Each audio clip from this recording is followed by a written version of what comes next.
lagi di Natural Talks, yang dimana di sini kita channel buat ngobrol-ngobrol macam-macam ya, isu-isu sosial, ya bisnis, psikologi, sains, ekologi, sampai mistik pun dengan gaya yang natural apa adanya. Dan Oke. ini ada di sini saya, Lucky, Arya, Andrian, dan kita hari ini dengan narasumber adalah Bu Erlina. Ya. Bu Erlina. Nah, Bu Erlina ini selaku praktisi HR, kemudian juga punya background IT juga, dan sekarang konsultan juga ya? Yes, kita di konsultan sekarang. Konsultan, project engineering juga ya Ibu ya? Ada engineering, ada IT solusi, ada di HR service sama legal law. Betul, dan yang dimana Bu Erlina ini sebenarnya selaku entrepreneur sih, self-employed. Entrepreneur woman lah bisa dibilangnya. Oke, nama PT-nya? Oh ya, nama PT-nya apa? PT Ardiva Daya Solusi Teknologi. Oke. Jadi nanti kalau ada yang butuh konsultan buat IT, project engineering bisa ke boleh kami. Nanti ada WhatsApp-nya, nanti ada nomor teleponnya, ada WhatsApp juga. Oke, siap. Nah, hari ini kita mau bahas topik yang sebenarnya kita sempat bahas ya di sebelumnya dan AI ya. Iya, dan ini sebenarnya banyak dibahas di mana-mana. Nah, cuman kan ya namanya AI itu kan dari waktu ke waktu itu selalu ada fenomena barunya, ada kabar yang diomongin, dan yang sebenarnya sekarang lagi banyak pikiran sama orang termasuk kita masing-masing ya. Itu ancamannya AI untuk bisa katanya nanti akan gantiin tenaga manusia gitu. Gantiin manusia sepenuhnya, itu banyak yang tenaga kerja, replace SDM gitu ya. Nah, banyak yang khawatir gitu ya, termasuk kita masing-masing sih. Tapi nah ini kita pengen tahu sih dari sudut pandang Bu Erlina nih, ya Bu Erlina yang kebetulan punya background HR sekaligus IT gitu. Betul. Nah, itu kalau dari Bu Erlina melihatnya gimana nih? AI ini emang bakalan beneran nanti bisa gantiin orang sepenuhnya? Enggak sepenuhnya sih. Oh. Jawabannya aku nggak bisa bilang sepenuhnya. Ya. Ada AI, ada maksudnya perkembangan AI yang sekarang ini muncul di yang lagi tren lah ya, lagi tren itu nggak sepenuhnya bisa gantiin namanya manusia. Karena creative thinkingnya manusia itu nggak akan bisa digantikan sama AI. Oke. Kalau saya cuma bisa berpendapat, ini disclaimer ya. tapi secara lebih spesifik Bu, sebenarnya kalau dari kalangan ya para individu yang berkecimpung di dunia IT, di dunia rekayasa engineering dan di dunia human capital, itu sebenarnya AI proyeksinya akan sejauh mana sih jika memang nggak akan sampai dalam bayangan kekhawatiran akan menggantikan kemampuan manusia gitu ya yang sesungguhnya ya. Jadi kalau begitu AI hanya akan sebatas mana kira-kira? Ini pendapat aku pribadi. Jadi kita ngomongin dulu deh Ardiva itu apa sih gitu. Sebenarnya ini relate. Kenapa? Ardiva itu sebenarnya kan kita mengawal suatu perusahaan ke arah revolusi industri. Berarti pasti ada connectingnya sama AI. Ada koneksinya. Tapi idenya kenapa kita bikin Ardiva ini itu adalah karena memang proses batu loncatan yang terjadi sejak COVID kemarin itu memang bikin orang banyak yang digital semua. Banyak yang digitalisasi lah istilahnya. Karena apa? Pertama hemat energinya, energi diri sendiri ya, nggak macet, nggak ikutan kesana kemari. Kita cukup pakai fasilitas digital yang memang sudah di provide ada dan tinggal ikutin aja gitu, dan kita establish di situ. Nah, fungsinya Ardiva itu sebenarnya karena mengawal itu pasti relate sama AI. Kenapa? Ada otomasi. Karena bidangnya kita ada legal law untuk HR service itu udah pasti. Tapi kan code-nya itu harus ada jembatannya. Itulah di bagian untuk yang human resource atau orangnya, developing orangnya. Nah, di bagian lagi, yang satu lagi adalah di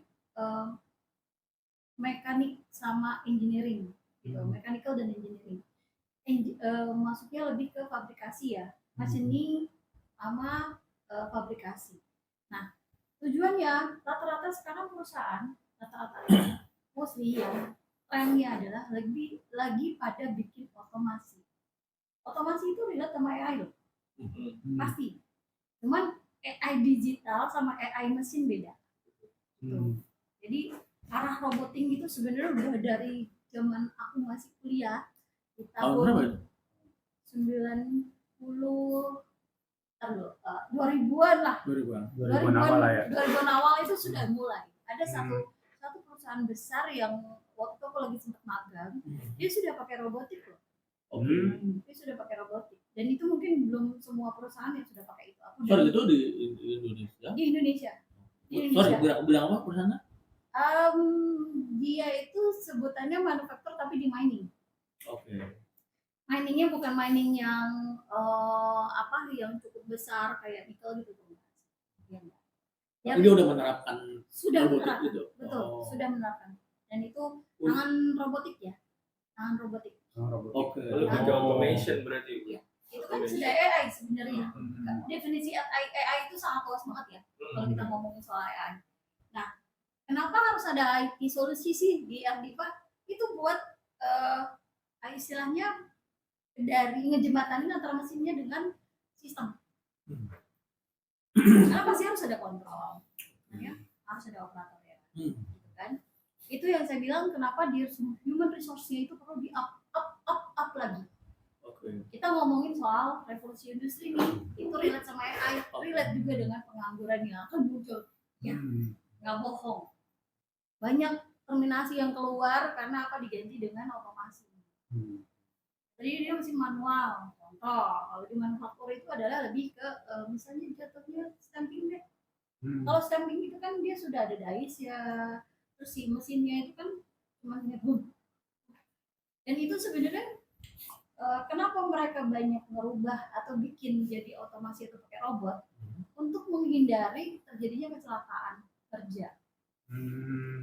Sebenarnya niatnya ke situ. Tapi mau nggak mau nge-push-nya ke situ kan. Terus yang kedua, keuntungannya dari perusahaannya adalah dia nggak bayar untuk overtime. Iya. Ya kan? Iya, dan lembur. Betul. Rusak, kalaupun memang ternyata terjadi malfunction atau rusak, itu bisa diperbaiki. Gitu loh. Dan secara cost-nya itu low banget jadinya. Dia cukup beli barang yang bisa kerja 24 hours, mungkin berhentinya cuma 1-2 jam maintenance or something, habis itu ajar lagi. Untungin nggak kalau kata perusahaan? Untungin. Ya, Ardiva bisa bantu untuk seperti itu. Gitu loh. Tapi makanya saya kuatin di training adalah untuk membangun people developing-nya. Yuk kita sama-sama upgrade. Jadi yang tadinya operator, dia udah bukan operator standar yang hanya coba nutupin pakai mesin press yang mekanik gitu. Artinya berarti Udah nggak gitu lagi. tenaga kerja yang memang dikerjakan oleh robotik AI ini akan up dia SDM-nya, personalnya, individunya ke level berikutnya gitu, yang bukan lagi operator gitu. Bukan yang lulusan Walaupun SMK. sebenarnya secara piramida akan berkurang dong, karena leveling kerjanya ya seperti itu ya. Pasti akan berkurang. Makanya yang sekarang ini dikuatin sektornya adalah perikanan, pertanian, yang sumber daya manusia, sumber daya untuk makan. Nah, itu yang dikuatin sama pemerintah. Kenapa? Lahan sawah atau perkebunan itu lagi booming juga kan? Global ya, banyak banget. Cuman kebutuhan sumber daya yang dari alamnya ini nih yang sekarang kita harus pelihara, karena kalau contoh ya manusia tambah banyak, makanan resource nggak ada, berarti akan tidak seimbangan. Itu yang terjadi, makanya dikuatin di situ semua. Begitu. Sektor ketahanan negara lah itu ya berarti. Semua, bukan negara aja sih. Aku rasa seluruh dunia ya. Mereka semua lagi gembar-gemborkan hal itu. Contoh kayak pertama kemarin waktu Ardiva lagi ngadain training pajak di Recall, aku sebut namanya nggak apa-apa ya. Namanya Recall to Indonesia, dia NGO internasional untuk mengasis para petani. para petani untuk mereka untuk kayak kopi, beras, kayak gitu untuk mendorong mereka untuk pakai teknologi baru, terus bibit-bibit yang bagus, kayak gitu. Jadi mereka punya produksi yang jauh lebih tinggi, gitu. Dan itu bisa sampai dikenal di dunia bagian lain lah, gitu loh. Itu yang di Indonesia Bisa ya. ekspor gitu mungkin. Iya, Ekspor iya, gitu. iya. Karena memang honestly kopinya enak. Gak bohong, kopinya enak. Iya. Karena itu ngerasain waktu kita di sana. Aha. Jadi ada petani kopi, mereka asis kayak gitu, mereka terjun ke lapangan, mereka memberikan pendidikan buat mereka. Jadi kayak semacam sosialisasi lah, kayak gitu, terus kasih tahu bibit-bibitnya. Ada beberapa perusahaan juga yang kayak pupuk, kayak itu tuh juga lagi up juga, sama gitu loh. Kayak kita ngomongin ini apa sih istilahnya keuntungan dan kelebihannya ya kalau tentang AI. Nah, ini baru AI yang baru di sistem mesin ya, atau otomasi lah orang sebutnya. Biasanya pada pakai PLC. PLC itu ada dua, ada yang Mitsubishi punya, itu punya Jepang. Yang satu lagi Sony Ericsson, itu yang Eropa. Rata-rata pakai Eropa itu Sony Ericsson. Jadi jangan salah, oh Sony Ericsson udah nggak ada lagi, jangan salah. Itu mereka kuat di situ. Dulu pernah punya HP-nya, tetapi terus hilang gitu nggak tahu. Yang kuatnya mereka di situ sekarang. Jadi lebih ke otomasi, betul. Teknologinya lebih ke teknologi untuk kayak apa sih, kayak satelit atau apa, itu dia pengaturan yang seperti itu. Nokia, Huawei, disebut merek maaf. Apa-apa. Terus sama Sony Ericsson, terus ya salah satunya itu. Salah satunya. Karena ya kebetulan salah satu komisarisnya juga memahami bagian teknologi untuk yang telekomunikasi. Kayak gitu. Jadi sering lah ya sama aku untuk bahas, oh kita arahnya mau kemana sih, kayak gimana sih. Nah sekarang kita ngomongin AI di HR. Ini yang bahkan kita juga sebenarnya masih penasaran sekali di sini. Nah, betul. Itu gimana kalau HR? Nah, itu untuk HR. Mungkin orang masih buta, HR buat apaan pakai AI kan gitu ya. Sebenarnya HR itu kan buat ngurus manusia. Oh iya, salah, bisa gitu loh. Contoh misalnya untuk bantu di sisi psikologi. Contohnya gini, misalnya kan gini, semua HR itu kan dia bertanggung jawab sama si karyawan. Karena kan dan setiap pertanyaan dari karyawan itu kadang itu aja sih. Gitu. Tipikal. Karena dia akan nanya gini, Bu, cuti saya sisa berapa? Bu, aturannya cuti kayak gimana? Padahal udah disosialisasikan, tapi selalu lupa. Karena kan ya wajar lah ya, itulah fungsinya HR sih sebenarnya. How to communicate, menjembatani antara si manajemen dia dengan aturan juga dengan karyawan kan gitu. Ya, ketika itu terjadi, yang dibutuhkan tuh AI. Jatuhnya dia jadi jembatan untuk pertanyaan-pertanyaan yang sering ditanyakan sama karyawan. Kayak pertanyaan template lah kita. Betul. Kasih jawaban template dari. Betul. Jadi kayak ada sistemnya, nanti mereka tinggal akses, jadi mereka mau nanya, cuti saya dia akan langsung connect sama si HRIS-nya. Dan dia ngecek dong di HRIS, nama si A ini, nama siapa, ID employee-nya apa? Oh, ID employee saya ini. Oh, tinggal 3 hari lagi dipotong dengan cuti bersama. Aturannya di peraturan perusahaan nomor berapa sih? Peraturan perusahaan nomor sekian. Oke, saya boleh cuti itu apa aja cuti yang diberikan dari perusahaan, itu dia akan mention gitu. Jadi untuk membantu supaya HR itu nggak harus dulu tiba-tiba, Bu, saya cutinya berapa? Bu, kalau istri saya lahiran saya dapat cuti berapa? Gitu. Nggak semua. Ya, akhirnya kan HR-nya agak dijawab oleh HR secara personal ya. Tadinya HR yang seperti itu kan misalnya dari head terus ke supervisor. Jadi itu nggak perlu staff terlalu banyak. Ya, nggak perlu terlalu rundown ke bawah. Iya. Misalnya clerical yang harusnya nggak perlu. Ya betul. Itu yang menggantikannya contohnya seperti itu di HR gitu.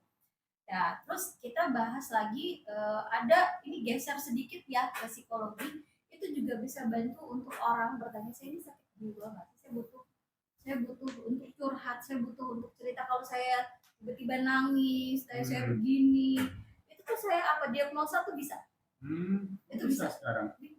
Honestly itu kemarin itu waktu saya ngobrol, ini ada pionirnya untuk di psikologi AI itu ngomong, boleh ini saya mention namanya adalah Pak Heru Wirianto, oleh Pak Heru deh. Gitu. Saya belajar juga dari beliau gitu kan. Nah waktu itu kebetulan pas saya lagi di Surabaya kita banyak tukar pikiran mengenai yang tentang AI di XR ini. Buat apa sih? Buat ngapain sih? Gitu fungsinya. Jadi sebenarnya nggak melulu menggantikan orang. Nah sekarang kita tanya, yang mengendalikan AI siapa? AI. Orang juga. Orang juga kan? Iya. Gitu. Jadi sebenarnya AI itu punya IQ itu 155. Tapi bukan berarti dia punya IQ 155 dia tahu segalanya. Karena kan based on-nya dibuat by system kan. Jadi nggak tiba-tiba cerdas. Tapi cerdasnya adalah kita suapin dia dengan ilmu. Personalnya menyuapin dia apa dan akan mereview feedback dari dia apa. Iya. Itulah fungsi dari si Fungsinya asesor si- itu nanti. Tuh. Jadi misalnya secara hukum di Indonesia ketenagakerjaan terkait dengan apa gitu. Nah itu bisa bantu dari sisi industrial relation ya. Gitu. Tapi gimana dengan kekhawatiran beberapa orang ya, kemarin kita sempat bicara bahwa dalam hal leveling tertentu bahkan CEO pun gitu ya, CEO, itu pengacara sudah menggunakan AI gitu ya, makanya keputusan orang jabatannya digantikan oleh AI itu, dan makanya tuh setelah personalisasi orangnya nggak ada ya. Iya. Seperti itu ya. Nah, itu bahkan di Jepang Oke. sendiri itu kan ada beberapa posisi pemerintahan itu pakai AI. Nah, di sana saking sudah rendahnya tingkat pelayanan ya SDM. Ya. Nah, intinya sih kita udah melihat AI ini sekarang udah sampai posisi itu ada AI untuk posisi-posisi top level atau eksekutif, bahkan sampai direktur AI gitu. Nah, tapi di kedepannya sebenarnya bisa nggak sih kalau imajinasi liar? Nggak bisa. Nggak bisa. Oh, Nggak bisa. Nggak bisa. Kalau kata aku. Kalau sampai ternyata itu terjadi berarti Ini ada dipaksakan presiden atau bagaimana? AI Karena lagi. kemarin sempat terjadi ya. Sekarang kita ngomongin soal psikologi ya. Nah. Apakah AI bisa menggantikan emosional? Ya, nggak bisa. Cuman secara Apakah AI bisa menggantikan empati? notice nggak bisa. Oh. Nggak, tapi yang CEO itu kenapa dia dipaksakan menggantikan ya?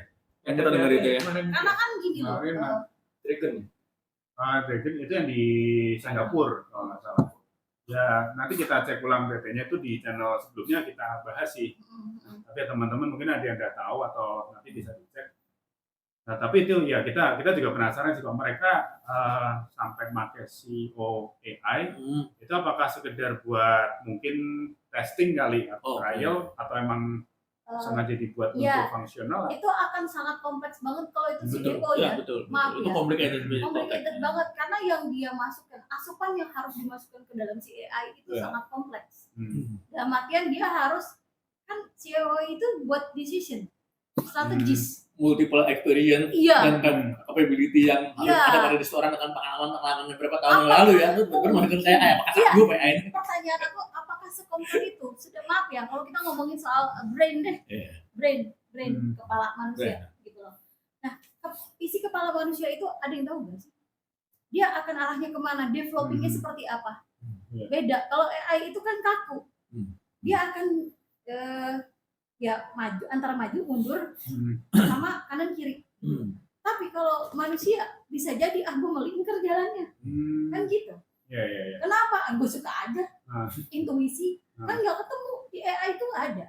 Belum sampai ke arah situ. Karena belum sampai ke emosional, ganti emosional. Biasanya, kamu lagi sedih, pupuk sayang, kan nggak bisa gantiin energi ya. Ini kita ngomongin energi loh. Karena every human punya energi sendiri.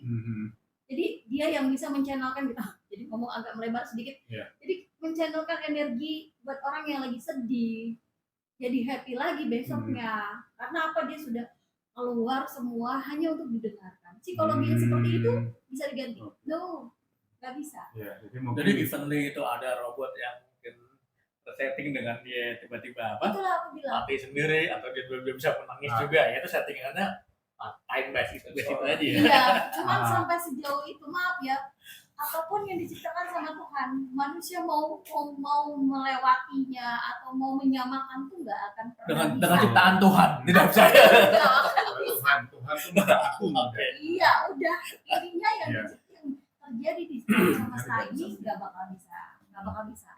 Gitu. Memang nggak butuh makan ya, tapi kan butuh resource, Iya. energi dong, cas baterai, apa segala itu butuh. Iya. Siapa yang ngurus lagi? Manusia juga. Iya.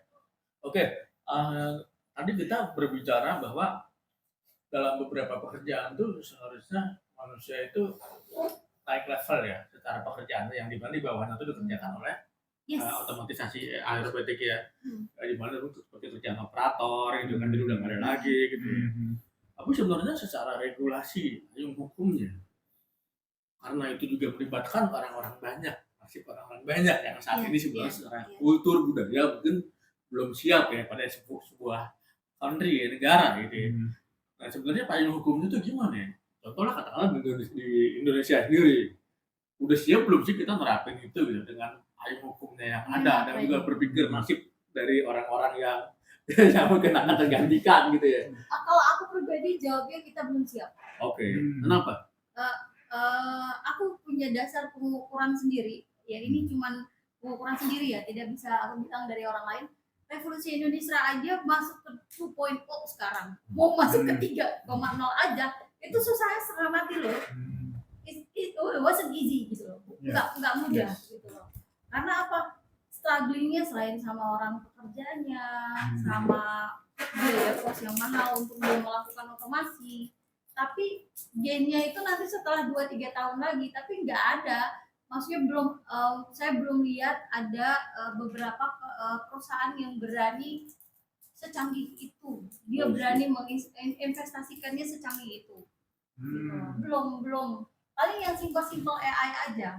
Jadi kayak ya simple itu yang aku bilang adalah lebih kayak customer service, QBR, iya. performance. Iya mungkin kalau ukurnya performance tergantung ya. It depend on, karena kalau aku ketemu sama yang pekerjaan yang kadang-kadang yang nggak sesuai dengan Nggak semuanya juga ya. Iya, nggak semua itu nggak bisa. Tetap harus ada manusia juga yang mengoperate itu.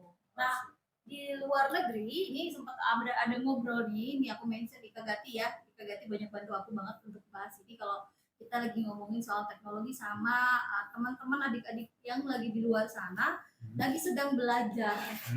Mau ceritanya belajar IT lah biar nanti kedepannya saya mau kerja kemana nih, mau bagaimana. Nah itu sempat kita bahas. Sempat kita bahas adalah gini, memang kalau secara hitungan tingkat pengangguran itu belum bisa tercover sama sekali. Belum bisa tercover karena apa? Bukan menyalahkan generasinya sih sebenarnya. Generasi itu udah pasti berkembang dengan pola asuh, lingkungan, itu udah pasti ya, itu udah pasti. Tapi secara mental tuh mereka belum ada namanya critical thinkingnya. Belum ada orang yang beride, oh kalau saya nggak bisa gini saya kesini nih gitu. Jadi rata-rata mereka adalah lebih mentok, aku pengen kerja. Kadang-kadang jawabannya kalau ditanya di interview kan, misalnya sebenarnya tujuan kamu mau dapat kerja di sini apa sih? Ya biar dapat penghasilan aja, biar aku nggak nganggur. Itu ini apa sih? Ya, sekarang gini deh, kita sebagai HR, apakah yang kayak gitu mau diterima?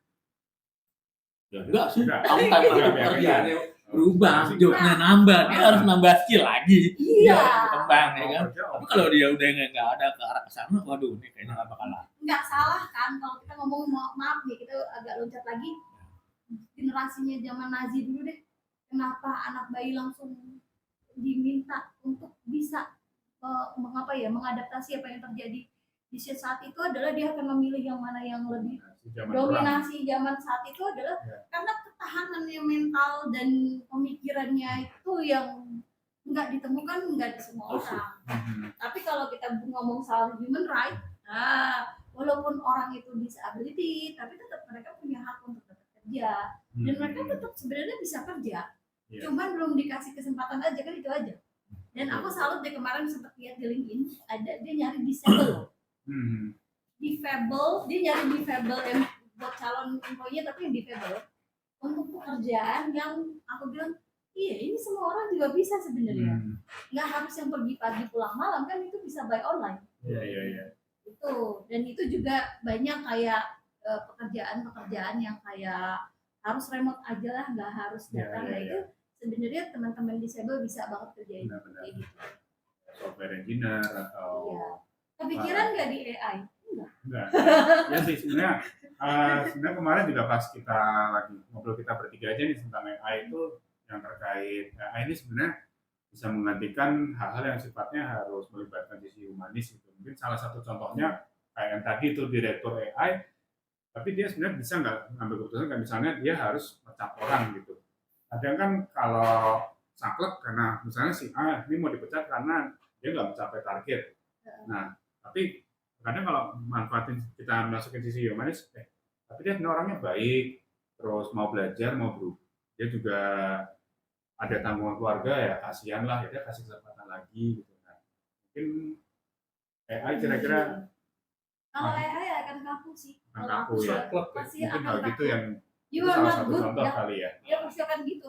Emang kalau kita mau, misalnya abis itu kita mau mereply dengan, saya nggak terima, saya begini, dia mau marah-marah, emang ngaruh sama AI? Enggak. They don't have any emotion. Iya.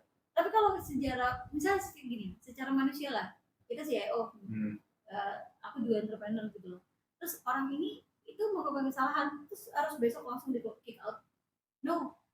Evaluasi dulu. Iya. Pertama evaluasi dulu kan, salah evaluasinya di mana gitu loh. Oh oke. Ternyata salahnya juga itu melibatkan karena kultur perusahaannya juga, karena keteledoran atasannya yang tidak memonitor kan gitu kan. Itu sebenarnya ini tuh. Tapi haruskah habis itu langsung pecat aja? No, not like that. Sebenarnya kalau as a leader itu kan kita lihat bagaimana sih kita memahami orang itu. Kalau kita sampai memahami orang itu, oh berarti dia sebenarnya nggak cocok di sini. Kan tinggal dimutasi aja, dipindah. Tinggal bagaimana ngomongnya. Tinggal gimana nyampeinnya, how to communicate antara si atasan sama atau si karyawan sama perusahaan kan gitu. Nanti habis itu, oh dia cocok ini di riset nih, dia nggak cocok di situ. Kan gitu. Tapi balik lagi, kesalahannya kan bisa dilihat entah pas lagi rekrutmen atau dia yang tiba-tiba mengapply kerja itu cross function kan gitu. Nggak semua gitu loh. Ya, contoh kayak aku kan jadi dulu IT gitu kan, dan base-nya saya adalah base di IT analis data. Saya bukan orang-orang yang kayak orang-orang yang bikin programming gitu. Aduh, angkat-angkat deh. Coding. Terima kasih. Iya, bukan nggak mau coding, bisa. Cuman dulu waktu aku kuliah itu aku berpikir, ini lama-lama saya nggak tahu dunia luar. Dan saya bukan orang yang seperti itu. Aku ada ekspresifnya gitu loh. Jadi aku harus ketemu sama orang lain juga yang harus keluar kotak tuh.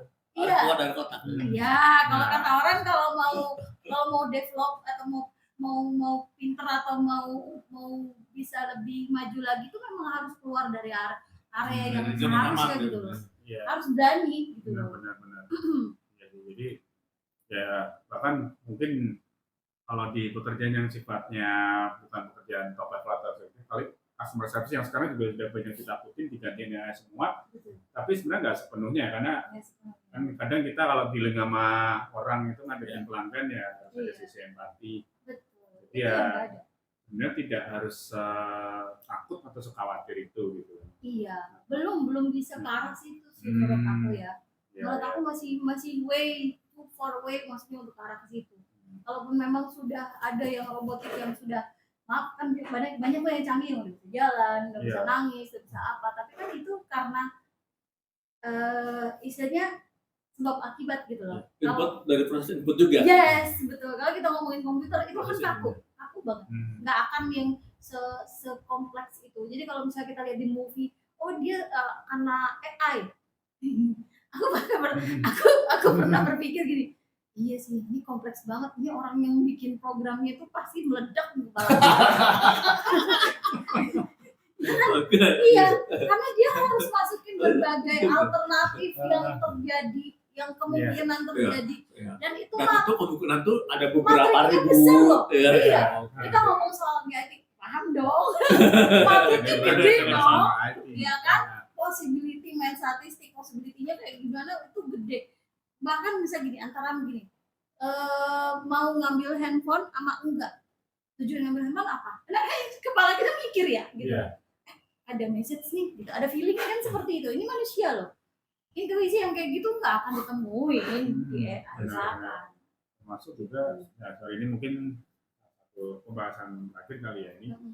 Kita dari kan bahas bidangnya ini lebih ke bidang statis, terus bisnis. Nah, ini juga yang ini juga sebenarnya menarik sih, ini juga penasaran di bidang kreatif kan juga AI makin masif ini.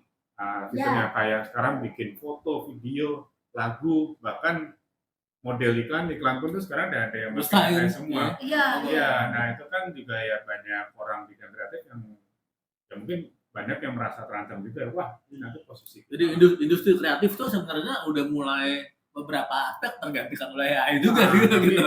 Tapi kayak sebenarnya mungkin belum bisa sepenuhnya juga kali ya. Tapi kan sebenarnya sudah lama itu sebenarnya kalau soal maaf ya soal digital kayak bentuk picture atau gambar moving atau film gitu kan itu sebenarnya udah lama. Itu udah lama. Orang aja yang baru sadar. Oh iya, baru sekarang. Come on, gitu. Dulu nonton Doraemon kan kalian semua. Ya itu kan sebenarnya asal mulanya dari orang-orang yang kreatif desain. Dan yang pada akhirnya itu dipermudah dengan AI itu doang. AI itu sebenarnya hanya untuk accelerate your work. Masih supporting lah, alat bantu. Yes, fungsi support sebenarnya. Ya. Tapi lama-lama kayaknya orangnya malas jadi dengan serahin. Itu benar. Ya akhirnya karena manusia juga, mereka nggak mau ngambil kompetensinya terancam oleh digitalisasi itu gitu loh. Berarti harusnya kalau dia udah terancam ya kan di moving dong, upload skill, kompetensi, ini yang terjadi sama capability. teman-teman yang dulu pernah dibahas nih waktu kita sama teman-teman ada salah satu dosen kita ngebahas gitu. Anak-anak muda sekarang mah gampang. Oh, maksudnya Gen Z nih. Jangan ngomong generasi itu lah. Sebenarnya semua generasi sih, bahkan yang senior pun yang merasa terancam bahkan ya ada sih. Siapapun yang merasa terancam lah. Betul. Sekarang contohnya generasi muda. Jadi intinya gini, ada temanku dosen dia bilang anak sekarang mau muda. Bila mau dikasih tugas dia tinggal cari by AI. Nggak bohong, aku juga begitu gitu loh. Tapi hanya for analisis, bukan untuk aku pakai plok yang dari si AI itu enggak gitu loh. Itu yang aku bilang perbedaan AI sama manusia. AI itu hanya untuk mensupporting aja. Dari mata, jadi gini contoh kalau misalnya kita kalau kita sebut merek nih ya, kayak Google Chrome, terus kayak saingan Google Chrome ya kayak gitu Opera, Mozilla gitu kan. Nah itu biasanya itu kan buat kita surfing untuk cari tahu informasi yang tidak ada, yang kita nggak tahu, yang kita memang belum pernah kayak gitu. Nah teknologi AI, contoh nih kita buka satu aja merek yang disebutnya OpenAI, itu kan free, gratis. Kalau berbayar akan di-escalate untuk nambah lagi bahwa dia knowledge-nya lebih detail lagi dari itu. Pakai yang free-nya aja, kita cuma buat gather informasi doang nih. Oh, kayak gini. Nah, barulah kita tambahin accelerate-nya lagi untuk creative thinking. Mana nih arahnya? Ini cocoknya apa nih? Ini bisa nggak metode ini untuk ini? Jadi, kalau bahasan aku sama teman-teman IT itu adalah sebenarnya AI itu yang dipakai kayak OpenAI itu hanya untuk gather informasi dengan waktu yang sangat singkat. If you ask, they will answer. Kenapa? Karena mereka sudah lihat dari semua yang ada di website, semua yang diposting orang, dirangkum jadi satu. Kayak library lah. Yes. Perpustakaan. A kind like that. Ya kita awalnya di awal. Iya. Jadi cuman itu, nggak ada emosi, nggak ada apa. Tapi untuk mengakselerate yang tadinya kita mau bahas apa, dasarnya kemana, terus metodenya apa, kayak gitu. Lebih ke situ sih. Oke. Jadi kan kalau bikin penulisan itu kan dasar-dasarnya dari mana itu. Oke. Ini menarik dan seru sekali sih membicarakan ini. Ini Jadi kesimpulannya sih sebenarnya AI apakah nanti beneran bisa gantiin orang sepenuhnya atau memberontak kayak film Terminator kali ya? Itu enggak, masih jauh dari Jauh. kekhawatiran yang terlalu berlebihan. ya. Nggak bisa karena ya pada dasarnya AI itu tidak memiliki kemampuan emosional atau intelijen emosional yang setara dengan manusia gitu. Betul. Dan dimana juga untuk mengontrol itu juga masih harus melibatkan manusia. Jadi ya Betul. untuk yang masih khawatir, aduh bidang kerjaan saya nanti ini AI semua ganti ya. Ya faktanya memang sekarang banyak sih Betul. customer service, karyawan teknisi pabrik gitu. Iya.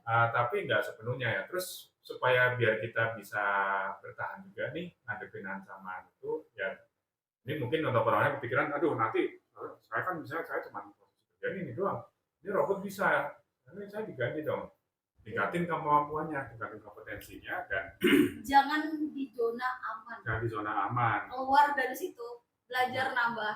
Jangan pernah apa ya sama teknologi. Aku gak suka teknologi, jangan kayak gitu. Harus belajar. You have to learn it gitu loh. Udah Belajar tahu pakai nih, AI. ya harus gimana caranya, apa yang bisa kita manfaatkan dari situ, itu aja sih. Ya sih kayak misalnya, jadi satu-satu merek ini dari case kreatif sih, kayak fotografer, teman aku tuh ada fotografer dari zaman kamera analog sampai sekarang, nah tapi sampai akhirnya dia terpaksa belajar fotografer AI. Tapi dia tetap juga ngelakuin fotografer manual sih. Tapi itu dia jadi banyak survive karena sekarang request untuk foto by AI atau mengedit foto dengan AI itu udah lebih dan lebih ke arah situ kan. Gitu. Nah kalau ya ketinggalan ya juga. Dan satu lagi juga, nah itu tadi makanya AI itu lebih sebenarnya alat bantu sih. Bukan alat untuk gantiin tenaga orang atau kita manusia sepenuhnya. terlalu jauh buat Betul. AI untuk melihat basic alter pembentukan karakter manusia Yes. yang sudah garis turun menurun dihasilkan secara DNA genetik sehingga menghasilkan manusia yang tangguh untuk didiri oleh AI itu masih jauh ya. Masih jauh untuk mengcombine itu semua pun masih jauh.